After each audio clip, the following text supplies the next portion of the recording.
আসসালামু আলাইকুম রহমতুল্লাহি ওয়া বারাকাতুহু। কেমন আছেন সবাই? আশা করি সবাই ভালো আছেন। আমি আল্লাহর রহমতে বেশ ভালো আছি। আজকে আপনাদের সামনে হাজির হয়েছি। ইংরেজির নতুন একটা আইটেম আলোচনা করব। নতুন বলতে আইটেম তো পুরাতনই, কিন্তু এখানে এই আইটেমটা আলোচনা হয়তো আমি করছি না এখানে। যাই হোক, আজকে আপনাদের সামনে আলোচনা করব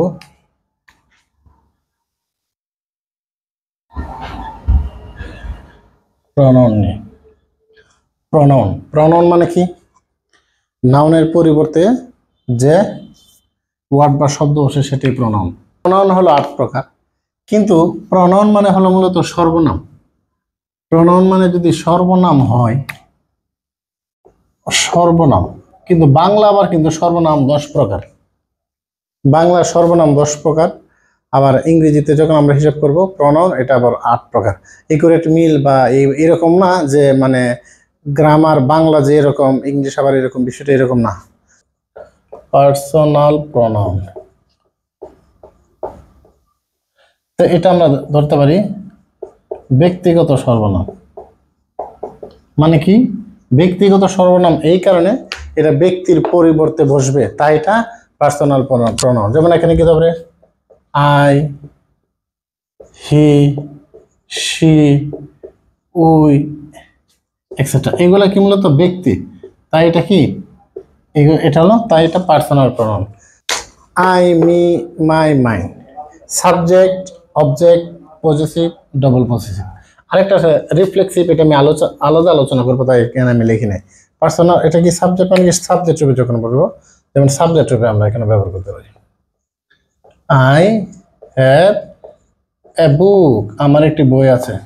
এখানে কিন্তু সাবজেক্ট রূপে কি পার্সোনাল পজিটিভ বসছে। যখন এটা অবজেক্ট রূপে হবে তখন আমি এখানে লিখতে পারি গিভ মি এ বুক। দেখেন এখানে কিন্তু অবজেক্ট রূপে বসছে। এখানে আরেকটা কথা না বললেও নয়, যেমন এটা আমি বলতে চাই,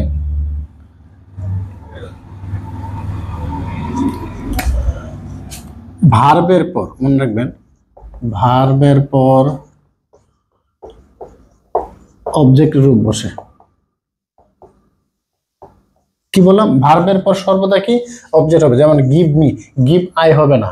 যেমন আমরা এখানে বলতে পারি, যেমন হেল্প দেম, অবজেক্ট রূপ। আমি কিন্তু হেল্প দে বলতে পারবো না, হেল্প দেম। তার মানে কি? ভার্বের পর আমরা কি বসাবো? অবজেক্ট রূপ বসাবো, সাবজেক্টের object.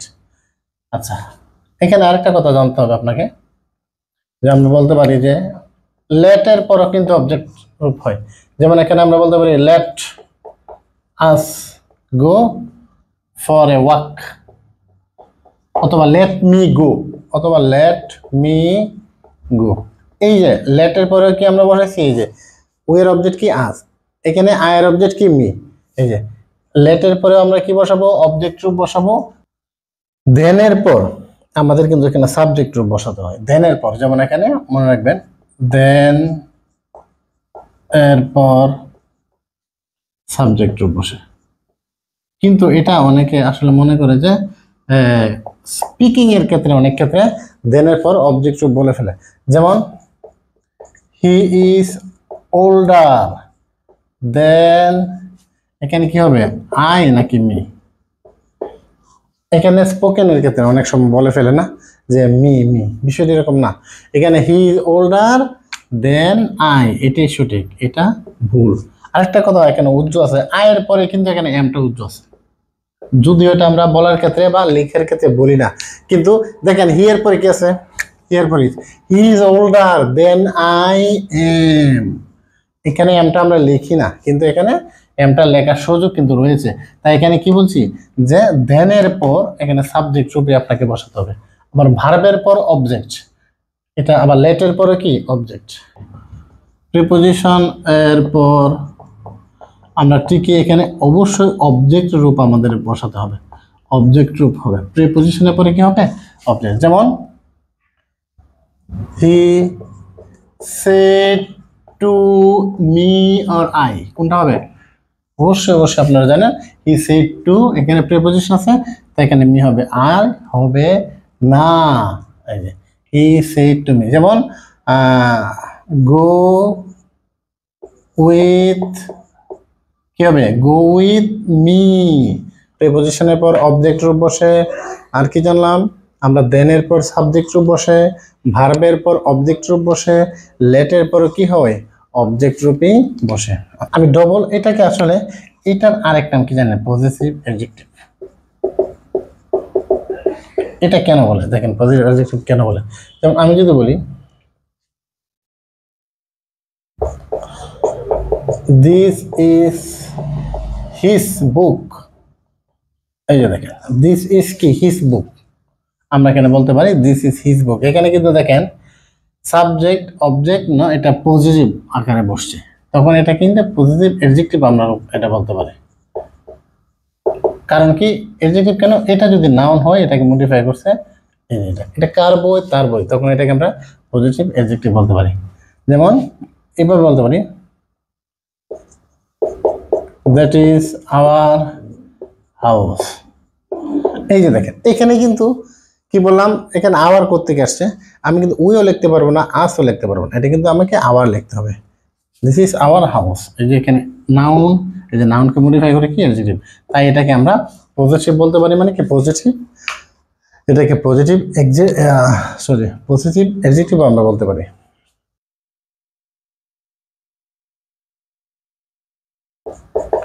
His mobile is better than mine, না লিখে তখন আমাকে এখানে মাইন লিখতে হবে। কারণ কি বলছি? His mobile is better than mine, than মাইনা। এখানে এটাকে ডবল পজিটিভ বলার কারণটা কি? এখানে ডবল পজিটিভ বলার একটি কারণ, এখানে কি his mobile is better than mine, এখানে আই কথাটা আছে, এই হলো একটা, এবং প্লাস মোবাইল কথাটা এখানে আছে। দেখেন আমি এবং আমার মোবাইল মিললা, দুইটা মিলে হয়ে গেছে কি? মাইন। তাই এটাকে বলা হয় মূলত ডবল পজিটিভ। এখানে মূল জিনিসটা এটাই বুঝে। দেখেন এর মানে কিন্তু এটা না, যেমন his mobile is better than mine, mine মানে আমি বলতে এরকম না যে তার মোবাইলকে আমার থেকে ভালো, আমি তো একজন ব্যক্তি। এখানে কিন্তু আমার বলা হয় না, এখানে বলা হয়েছে আমার মোবাইলের কথা। কিন্তু দুইটা কথা, আমি এবং আমার মোবাইল, দুইটা কথা এখানে একসাথে বোঝানো হয়েছে বিধায় এটাকে আমরা বলতে পারি ডবল পজিটিভ। এই যে আই প্লাস মোবাইল সমান সমান এখানে আমরা কি লিখছি? মাইন। এটাই ডবল পজিটিভ। আশা করি জিনিসটা বুঝছেন।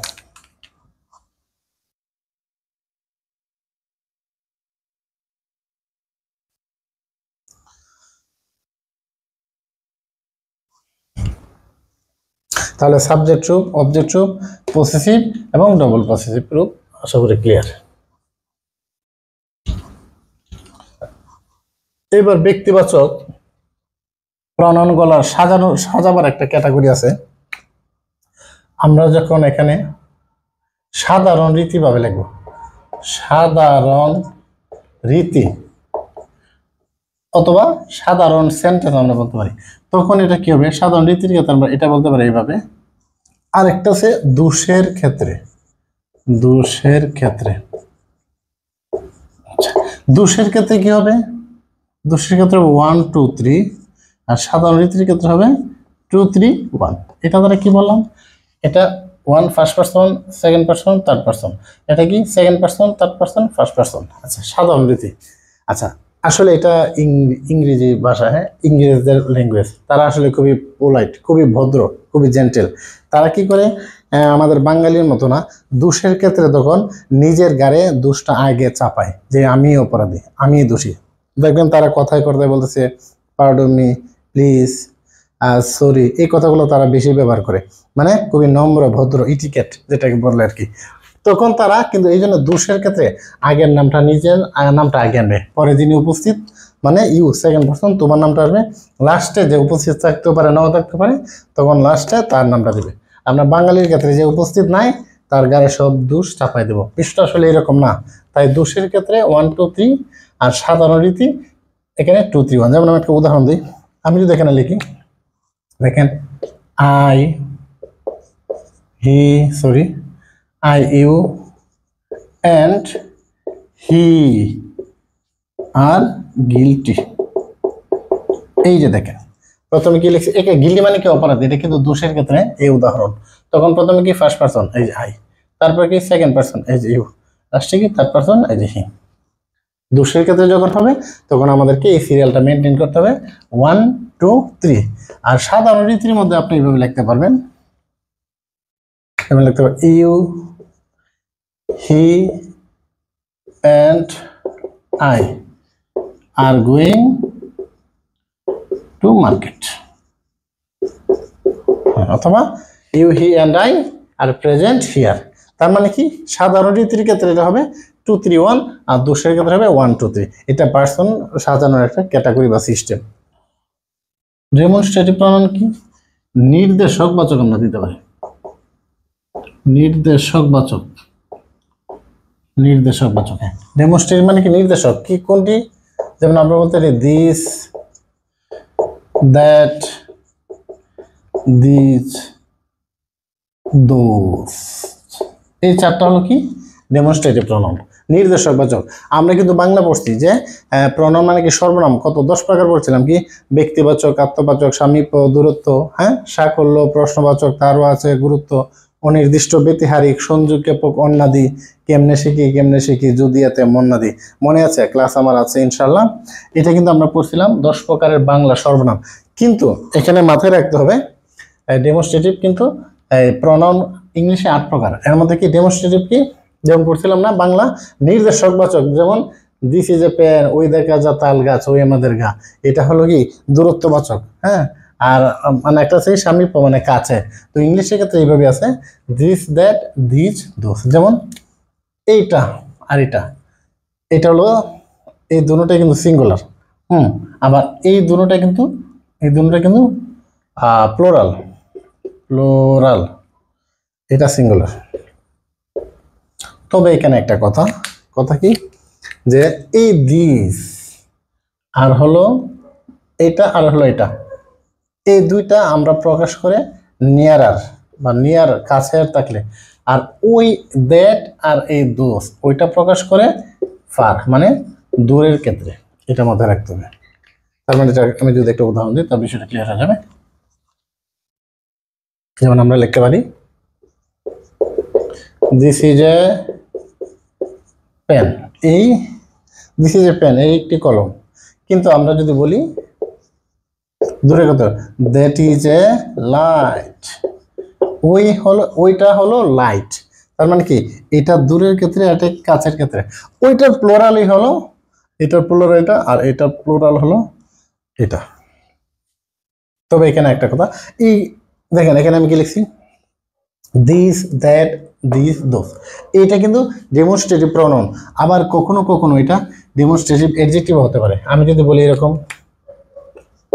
দিস পেন ইজ মাইন, আবার লিখলাম this is a nice pen. দেখেন এইখানে এটা কিন্তু নাউন, আর নাউনকে মডিফাই করে কি অ্যাডজেক্টিভ। তখন এটার নাম হবে ডেমনস্ট্রেটিভ, অ্যাডজেক্টিভের কাজ করছে এখানে অ্যাডজেক্টিভ। আর এইটা হবে ডেমনস্ট্রেটিভ প্রনাউন। কারণ কি আমরা জানি ডেমনস্ট্রেটিভের চারটার পরে যদি কোনো ভার্ব থাকে জেনারেলি তখন এটা হবে ডেমনস্ট্রেটিভ প্রনাউন, আর এটার পরে যদি কোনো নাউন থাকে তখন এটাকে আমরা বলতে পারবো ডেমনস্ট্রেটিভ অ্যাডজেক্টিভ। আশা করি জিনিসটা বুঝছেন। আর একটা তুলনা করার ক্ষেত্রে বসে, যেমন আমরা বলতে পারি the climate of Khulna is better than that of Dhaka. দেখেন এখানে এটা কিন্তু ক্লাইমেট, এটা কিন্তু সিঙ্গুলার, আর সিঙ্গুলার যেহেতু এখানে আমরা দূরেরটা বুঝেছি, তো তাই এখানে আমরা কি দ্যাট অফ ব্যবহার করতে পারি। কিন্তু একই ক্ষেত্রে যদি এটা প্লোরাল হয়, যেমন the mangoes are better than those of, আচ্ছা the mangoes আমি এখানে of রাজশাহী লিখে দিই, Rajshahi, the mangoes of Rajshahi are better than those of, কারণ কি এখানে যেহেতু প্লুরাল, দ্য ম্যাঙ্গোস প্লুরাল, তাই এখানে আমরা দোজ অফ ব্যবহার করতে পারি। আমি আগেই বলেছিলাম যে কখন সিঙ্গুলারটা কোনটা আর প্লুরালটা কোনটা, তাই এখানে আমরা দোজ অফ ব্যবহার করি। দেন দোজ অফ কে একটা লাগতে পারে কি খুলনা, মানে কি খুলনা আম থেকে রাজশাহীর আম কি ভালো, প্লুরাল, তাই এখানে আমরা দোজ অফ ব্যবহার করছি বা দোজ, আর এখানে সিঙ্গুলার যদি হয় তখন আমরা দ্যাট ব্যবহার করতে পারি। এই হলো demonstrative. Interrogative pronoun what, where, how, hose, which, interrogative pronoun. কি থাকবে ডব্লিউএস কোয়েশ্চেনগুলো থাকবে, যে ডব্লিউএস কোয়েশ্চেন আছে না কেন, এই যে ডব্লিউএইচ কোয়েশ্চেন থাকবে, তখন এটা কি ইন্টারগেটিভ প্রোনাউন। যেমন আমি যদি এখানে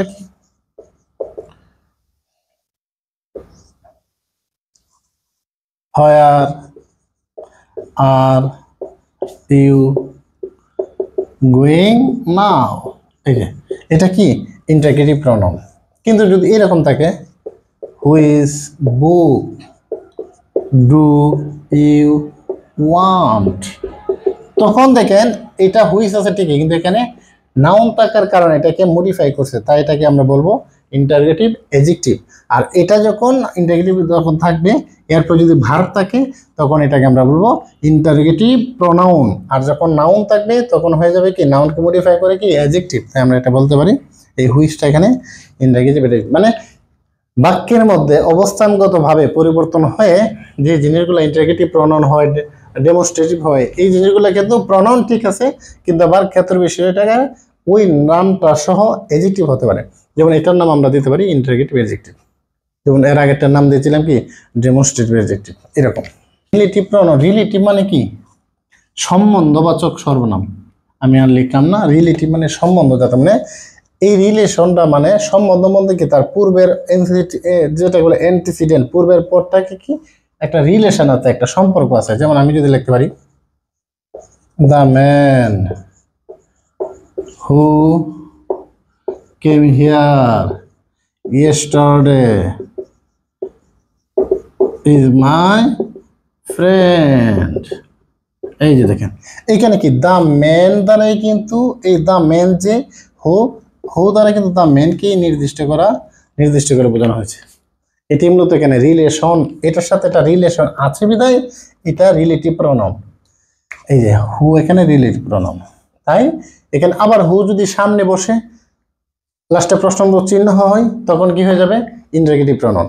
মধ্যে থাকবে তার পূর্ব অ্যান্টিসিডেন্ট, মানে এটা বলা হয় পূর্বপদের সাথে একটা সম্পর্ক থাকবে, একটা রিলেশন থাকবে, তাই এটার নাম কি relative pronoun. I know the man who is a singer. এই যে এই হু কিন্তু এই দ্য ম্যান কি বুঝেছে, পূর্বের অ্যান্টিসিডেন্ট পূর্বপরটাকে নির্দিষ্ট করতে, এর সাথে একটা রিলেশন আছে, তার মানে দ্য ম্যান যে কথা এখানে হু একই কথা, মধ্যে বসছে লাস্টে ফুল স্টপ, তখন এটা হয়ে যাবে রিলেটিভ প্রোনাউন।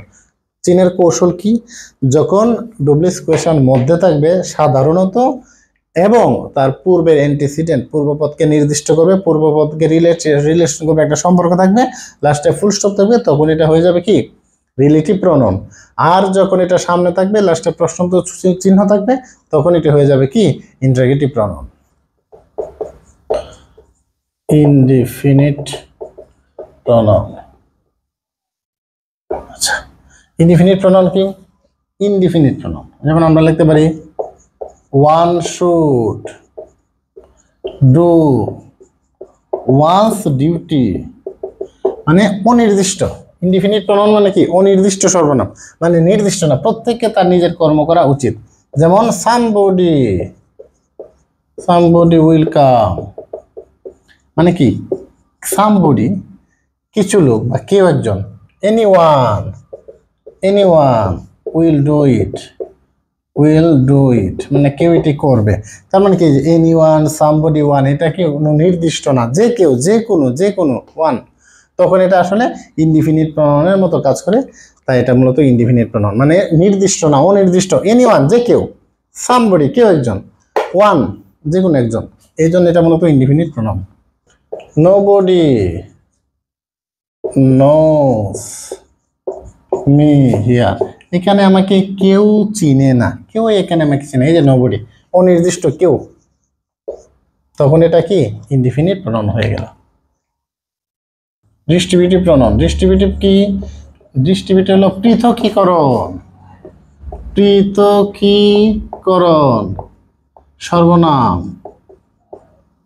পৃথকীকরণ সর্বনাম। ডিস্ট্রিবিউটিভ মানে কি বন্টন করে দেওয়া, পৃথকীকরণ। যেমন আমরা এখানে বলতে পারি each boy has got a pen, প্রত্যেকে একটা করে কলম পেয়েছে, প্রত্যেকে, প্রত্যেক। আমরা বলতে পারি কি আইদার অফ দা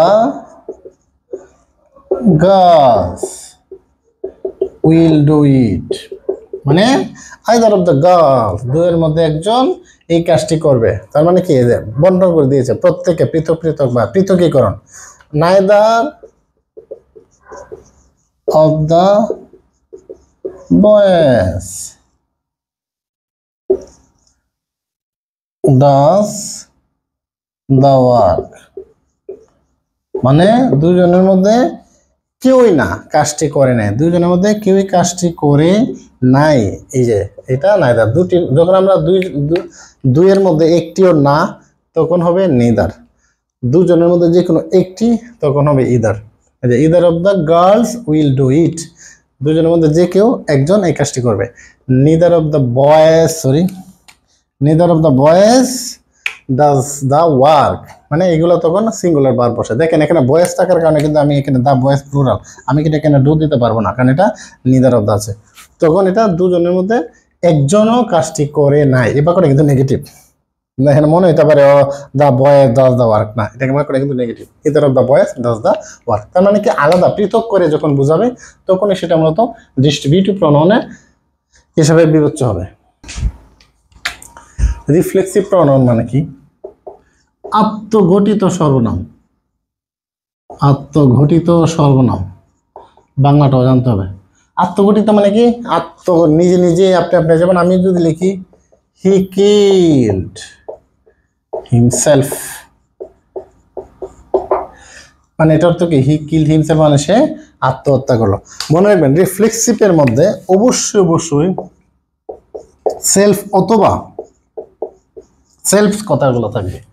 সেলফ হলো কি সিঙ্গুলারের সাথে বসবে, আর সেলফ হবে কি প্লুরাল। যেমন we clean our room, we clean our room ourselves, এই যেটা মাথায় রাখবেন, এটা কিন্তু প্লুরাল, আমরা নিজেরাই আমাদের রুমটা পরিষ্কার করি, we clean our room ourselves, এটা প্লুরাল, তাই এখানে আর সেলফ, আর সিঙ্গুলার হলে কি সেলফ, যেমন হি কিল হিমসেলফ। এটা রিফ্লেক্সিভ প্রনাউন মানে কি, যেমন আত্মগঠিত সর্বনাম, মানে নিজে নিজেই স্বয়ং যখন কাজটি করে তখনই মূলত এটা হয়ে যায় আত্মগঠিত সর্বনাম। তখন এখানে অবশ্যই অবশ্যই সেলফ কথাটি অবশ্যই থাকবে, আর প্লুরাল হলে সেলফ কথাটি থাকবে। আর কি রিসিপ্রোক্যাল সর্বনাম, এটা হলো কি পারস্পরিক, যেটাকে বলে পারস্পরিক, পারস্পরিক সর্বনাম। পারস্পরিক মানে কি, যেমন এটার মধ্যে আপনারা মনে রাখবেন, এটা হলো একটা দুইটা, মানে ওয়ান, একটা হলো each other, one another, one another, একটা হলো ইচ আদার, ইচ আদার, এই দুইটাই মূলত, এই দুইটার ব্যবহার আছে। ইচ আদার হলো মনে রাখবেন দুইয়ের মধ্যে, আর ওয়ান অ্যানাদার হবে দুইয়ের অধিক, দুইয়ের অধিকের মধ্যে, দুইয়ের অধিকের মধ্যে। একটু তাড়াতাড়ি যাচ্ছি তো, আসলে অনেক বড় আলোচনা তো এক ক্লাসে আসলে শেষ করা সম্ভব না, প্রাথমিক ধারণা দিচ্ছি, একটু কষ্ট করে লেখাগুলো বুঝে নেবেন। ওয়ান অ্যানাদার কি দুইয়ের অধিকের মধ্যে, আর ইচ আদার কি দুইয়ের মধ্যে। যেমন আমরা লিখতে পারি রহিম and রহিমা হেল্পড, দুইজন না, তো আমরা কি লিখতে পারি ইচ আদার, ইচ আদার। আচ্ছা, আর ওয়ান অ্যানাদার কি we, help the, we helped them, we help them one another, অথবা উই হেল্প আস আমি দিতে পারি, যেমন we help us one another, মানে আমরা কি, আমরা একে অন্যকে সাহায্য করি। আমাদের মধ্যে এই যে we help us one another, আমরা একে অন্যকে সাহায্য করি। আর Rahim and Rahima help each other, তারা দুইজনকে কি সাহায্য করে। আসলে মূল বিষয় এটা আসলে 8 প্রকার, তো অনেক বৃহৎ একটা আলোচনা, সংক্ষিপ্ত আলোচনা আসলে এক ক্লাসে কখনোই সম্ভব না। তারপরে আমি মোটামুটি প্রাথমিক পরিচয়টা আমি দিলাম, এই প্রোনাউনের প্রাথমিক পরিচয় দিলাম। এরপরে মোটামুটি আসলে টেনে দেখলে আশা করি বিষয়টা হয়ে যাবে। যাই হোক, কতটুকু বুঝছেন আসলে আমি জানি না, বৃহৎ ক্লাসগুলো এই প্রবলেমগুলো হয়ে থাকে। আচ্ছা, এরপরে যদি কোনো প্রবলেম হয়ে থাকে, কোনো ভুল ভ্রান্তি হয়ে থাকে, ইনশাল্লাহ আপনারা কমেন্টে জানাবেন। আর পরবর্তী কি ক্লাস দিলে আপনাদের উপকার হবে সেই জিনিসটা আমাকে জানাবেন। ইনশাল্লাহ আমি পরবর্তী ক্লাস দিব, সর্বোচ্চ চেষ্টা করবো। আজকে পর্যন্তই, ধন্যবাদ সবাইকে, আসসালামু আলাইকুম।